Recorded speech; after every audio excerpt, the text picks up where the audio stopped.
We're going to kick off with this story in the AFL. It's kind of a big one. And Peppy, what are your thoughts?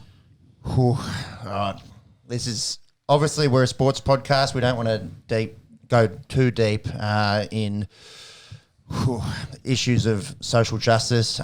Massive story coming out of the Collingwood Football Club. They had an independent review, so outside of the football club, 35-page report, the Do Better report, essentially accusing the Collingwood Football Club of systemic racism.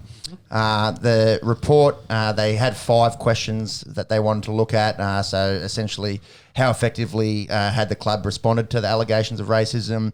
Were appropriate supports provided to the club to the allegations? What changes in policies have taken place? Are the current policies in place adequate? What changes are required to improve the response to racism in the future?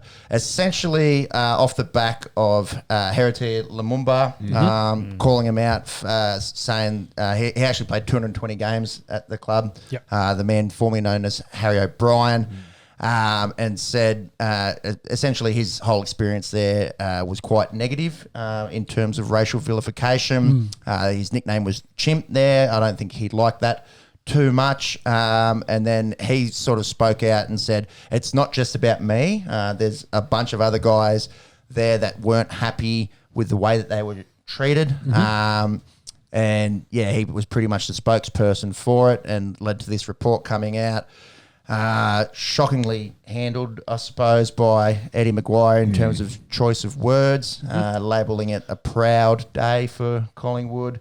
I suppose you can kind of understand what he meant by it's a proud day. It's come out, but I'm not defending him in the slightest. No, neither will I. For someone who's been in the media and in the public's eye for similar, all my life, nearly 30 years. Yeah. He's been in media running, TV shows. You think you could be able to pick your words a bit better than he's that. definitely put his foot in it in the past. So I'm not defending him. You could see where he's coming from in that they want to do better. I guess that possibly would make you proud. Obviously, a shocking choice of words, and he knew it straight away. Getting grilled in the media and by 4 idiots drinking beers, sitting around a laptop and a KO feed. We don't want to dwell too much on this. Look, I think for me, where you draw the line is when someone's putting their hand up and saying, "Hey, stop this! This is wrong." You got to start going, "Okay, well, let's settle down. Yeah. Obviously, us boys sitting here, we got a walk, we got a half Chinese, we got. He's not even Chinese. Half Hong Kong, Hong Kongese. Hong Konger. Half Hong Konger. Obviously our friendship growing up, we're Indigenous blokes, red-headed blokes. We love feeding each other a little bit, and I suppose from the outside looking in, you might say, "Oh, that's racist," but it comes down to we're all a bunch of mates having a bit of fun. Exactly. Exactly. Whereas Collingwood, it's technically a workplace, so you wouldn't be wanting that in your workplace. It's different. Yeah, and if one of my mates said, "Hey, fucking stop doing that. I'm sick of that," you go, "Okay, well." You look at yourself and you wake up to it. And it comes down to the whole boys club thing. The male stigma, or the Australian male stigma, and you're a footy club, you get brought in there when you're 18, there's blokes who have been there for 10, 15 years that you're going to go to them, they're going to feed you the way. And I guess that's what this report looks into, is the ongoing stuff. This wasn't a one-off thing, it's the culture that's built around it. It's that club culture. Exactly right. It's the boys club thing. It's and that's just where it is. That's where it boiled out to. And some people get pissed off with stuff like this. Heretier's come out and said this. You need to sort of be a maverick, because you are breaking out of that mold of the boys club. You're sort of breaking that wall of the inner sanctum that what happens at the footy clubs. We're going to give you, it's just a bit of banter. Bit of banter, like Peps has said, when you've asked to reel it in. And I would, if he's going to this much trouble, I imagine he's asked the blokes to stop several it. Times, I imagine. He's not gone straight to the media and straight to the public with this. So, you wouldn't think so. Look. So on the club culture, that culture is driven by leadership. So I think there's definitely been a lot of talk about widespread calls for Eddie's head, that he should pack it in and sack. He is standing down last year anyway. I'd be interested to know if because that happened, when that happened, a couple of weeks ago? that he Announced announced end of December, I believe. Yeah. Yeah, just before I Christmas wonder last if he year. got like a pre-draft of this. I'm speculating here Yeah. that hey, he maybe knew this was coming down the pipe and fell on his sword a little bit. Yeah, I feel like 'Cause that's a fair assessment. You'd think as the assessment. CEO, the guy you've paid these blokes to do this independent review, and they've gone, well, this is what we're finding so far. How do you want us to handle it? And he's gone, yeah, shit. Yeah. And Yeah. yeah, Eddie, like, if I asked you to name all the presidents of the AFL clubs, you'd probably be able to do 2 or 3, and that's being generous. Yeah, Eddie's generous. a lot more than the president of the Collingwood Football Club. The Collingwood Football Club is the biggest club in Australia, however you want to look at that. They are massive, and people they're get huge. annoyed with that. Massive saying that, you know, membership base. rivals. Collingwood, you either hate Collingwood or you support Collingwood. You're Collingwood support. That's pretty much plain and simple. As someone who's followed the sport since they were 4 years old, he's much more than just the president. He's so involved. He sponsors feed off Eddie. I think I think he does want to sort of fall on the sword, but also Eddie's a bit of a legacy guy as well. There was talks of him running for politics not too long ago. Like, he's a big legacy Does he want guy. Dan Andrews' job? Yeah, well, you know, Dan Andrews, he's going to be remembered for how COVID was handled. True. Are we going to remember Eddie Maguire for being a racist? And that was the last thing he did. Yeah. Whereas, you know, Eddie Maguire may or may not be a racist, but because of all of this, if he wants to take the, you know, the systemic blame, the boys club blame for it, we talk about leadership. You know, Nathan Buckley's the coach. He was the captain. He was a 17-year-old at the club. You know, we've seen some ongoing patterns here, hence the report. The biggest question coming out of there is, what can we do going forward? How can we make the changes? So is Eddie moving out, a fresh start? And that, you know, inevitably is the old, you know, going out with the fresh start. We get rid of Eddie. We get rid of the racist connotations of the club. Well, I think you raise a good point though, like leaving that 12 months, that leaves him that chance to leave a legacy of, I turned the club around. Possibly. We found this out. Yeah. But culture's We not dealt something with you fix in 12 months. No. Like, if you want to No. fix this, you probably want to blow it up and start Yeah. again. Well, you can start implementing those steps. I'm like, look, I started Here we turning the go. wheel. Here's some programs. Yeah. You know, he'll make some speeches. He's not one to not talk. Eddie can't help but be on the camera. You Yeah. know, we grew up watching Who Wants to Be a Millionaire. Yeah. I was a Yeah. big fan of the Footy Show growing up. Yep. Yeah, exactly. Eddie's been a big part of footy media and footy in general, not just the Collingwood Footy Club. Yeah. So, look, people talking about it is a good thing. We don't want it in the game. We don't want it in society. No. Yeah. So, some people get uncomfortable talking about it, uncomfortable hearing about it. We need to talk Yeah, about it. yeah. We need to talk about it because it's a real thing. It is a real thing. So, yeah, no, I think it's a good way to lead it off and move on in. Any other off-season? Yeah, news so in I the guess footy? following on, not lighthearted, but another interesting story. So Tigers coach Hardwick has recently split with his missus, and it's come out that he's now dating a club staffer. I think this might have been going on for a little bit from Uh, what I've it's been possible. reading, but So I've read a couple of WhatsApp groups Yeah, which a few blow up. WhatsApp, You know, yeah. you take them with a grain of salt, but Yeah. a few very interesting allegations come out of the Richmond Footy Club. It's again, it's a delicate one. We can sort of laugh about it. A family's tippy been, toe, little a tippy- family yeah, has it's been horrible. ripped open. Yeah. I heard initially it was a physio, and then it was an administrative. It's the marketing lady. stuff. Yeah, you know, so Cleaner. Dimmer's, you know, had this. He referenced his wife in a few post-match conferences. You know, oh, you're an AFL coach. How can you? How does your family handle it? And he, you know, he would reference Mrs. Hardwick, and Yeah, he was very light-hearted. He's very much loved by the media. And now you look back and you go, oh, that's how you handle being at the footy club 20 hours a day, just shacking up with someone. So makes it a lot easier for Dimmer, but look. Yeah, It's I got think. nothing to do with footy. You also hear that I Alex. wouldn't think it's going to affect his coaching. No, well, Well, yeah. there's the talk about, you know, if he's hooking up with club staffers, what happens? What's that message send to the boys, the club, if they step out of the line a bit like that? Can he come down hard on them, or are they just going to go, mate, you're shacking up with a club staffer? What? Well, apparently that again. I'm hearing rumours from 8 hours down the road out in Melbourne, but the speculation. playing list allegedly, of course, the playing list is split in half. A lot of the boys, are, you know, not buying into what he's saying now. You can look at it two ways. You can say I've won all these premierships now, Yeah, well, follow me, or it's meh, you've won your premierships, you're a dickhead off the field.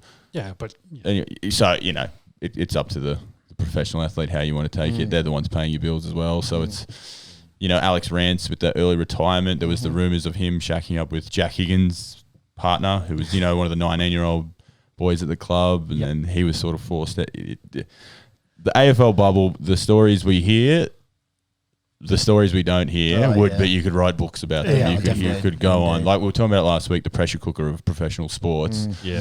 You know, you throw your family life, you don't ever get to see your kids. You're surrounded by, you know, high testosterone males aged 20 to 30. It's, you know, it's a cauldron for exactly. It's the alpha males, like they're trying to, you know, who's the big king in the forest kind of thing. Exactly so right. It doesn't stop with the coaches. No, it doesn't stop with the coaches.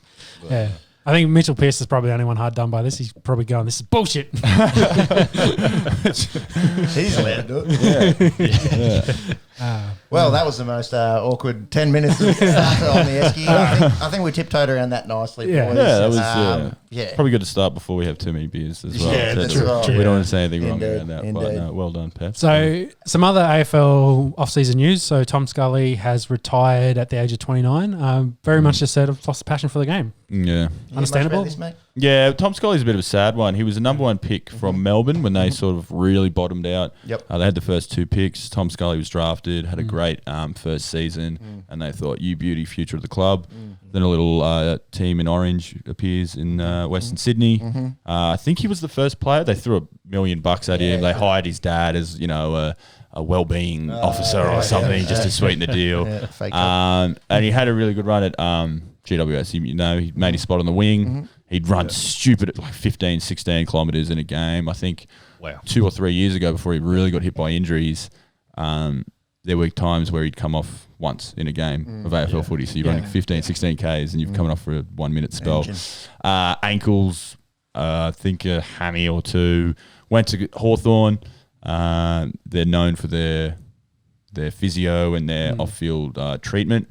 But I think, you know, he copped a fair bit moving. I think he was 21, 22, moving to the Giants. Now he's coming back to Melbourne. He's had a fair bit going on in his only 10 years. It is sad. I think the injuries just took a toll on him. He's probably sick of all the rehab, just the constant training by himself. Exactly. If I'm not playing, then I'm rehabbing. Like it's not a fun, like even in the off season, like you're trying to have downtime, but you're like, well, my ankle's crook or my knee's bad. Like you're spending ages in a pool doing work, just trying to get back to the point where you can play again. And if the playing's not doing for you anymore, you've just lost it. Like, exactly. Well, right. a little bit off topic, but NFL, Andrew Luck, same situation. Exact situation. And again, that pressure cooker of professional sport. You're in the media, everything you do is scrutinised. You're out at the pub, everyone's getting stuck into you. You want a selfie, getting shit because you missed a target on the weekend. Again, it's my dream job to be a professional AFL footballer. He's 29. He's my age. He's 12 months older than me. Like, come on, mate. I've got enough passion to play. I don't have an eighth or that's generous. A 100th of your talent. So, but look, I mean, you're not going to say he's a Hall of Fame player, but he was very skilled, great engine. But all the best to him moving forward. I'm sure maybe a coaching gig or something along the way. Help spark something. Exactly. Keep him in the fold. Yeah.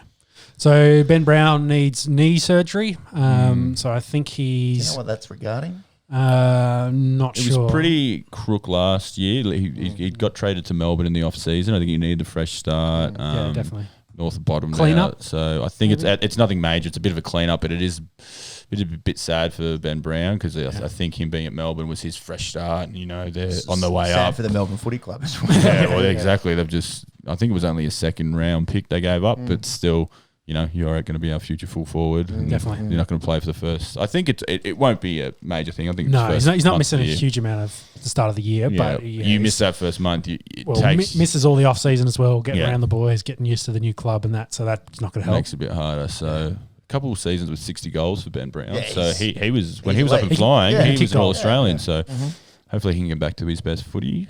Yeah. So arthroscopic surgery to address cartilage damage in his left knee. There you go. So just a little clean up. So won't miss too much significant time. Yeah. Thank you, doctors. So and then Fagan has signed a 2-year extension to continue being the head coach of the Lions. So very much turned that club around. The way they've been going, That's Sean. Yeah. So they're definitely in their window at the moment as well. So you want him around, and I think they're going to build that direction, and hopefully they can get over the hump. Beat the 2 big squads of the Tigers and bloody Geelong. Exactly right. He has. Him and David Noble came from Hawthorn. They were part of that Alistair Clarkson, that dominant. I think the AFL had a bit to do with helping them get up to Brisbane. I think they were on the fence, and the AFL found an extra bit of money in their jeans that were in the washing machine. So the boys were able to go up there, but apparently they've loved it. Culture has changed. Obviously, footy in Brisbane, not the priority. You're probably looking 2 or 3 pages in the newspaper, but we think of the early 2000s. You think of Ackermanis, Jonathan Brown, Simon Black. Absolutely. So well, I think they're winning again, which probably helps. Oh, helps everything. Absolutely. They've been packing when they had crowds. They're packing the Gabba out. So. Had the grand final there. Like hopefully, bit of momentum in Queensland with the Gold Coast looking like they're improving. If footy's strong in Queensland, and you've got the 2 teams in Sydney now, it's really starting to dominate the whole East Coast, and everything else is AFL and that West side. So that might come to one of the stories in the NRL and why they're kind of pushing into that area a bit more, but we'll cover that in a second because the last AFL news we had to cover was Mason Wood has signed with St Kilda. Yeah, former Kangaroo. Yeah, just one of those medium forwards. Had a really good year 3 or 4 years ago. Looked like he really pop. Just sort of never really got going. Couple injuries. Cousin of Easton Wood of the Western Bulldogs, Premiership captain. So shout out to Easton. Right. Always give a bit of Easton love, but obviously can't hold candle to his cousin, dominant half-backman. That's creeping up. AFLW's obviously started, but the pre-season's only about a month away, so hopefully with some fans, I think they're talking 50% capacity in Victoria, so fans at the footy, gets me very excited. Cannot wait for that. Only 5 or so weeks away. I think both early mid-March. I think the league always gets a couple weeks head start. So I think they're start of March and AFL's middle of March. Generally.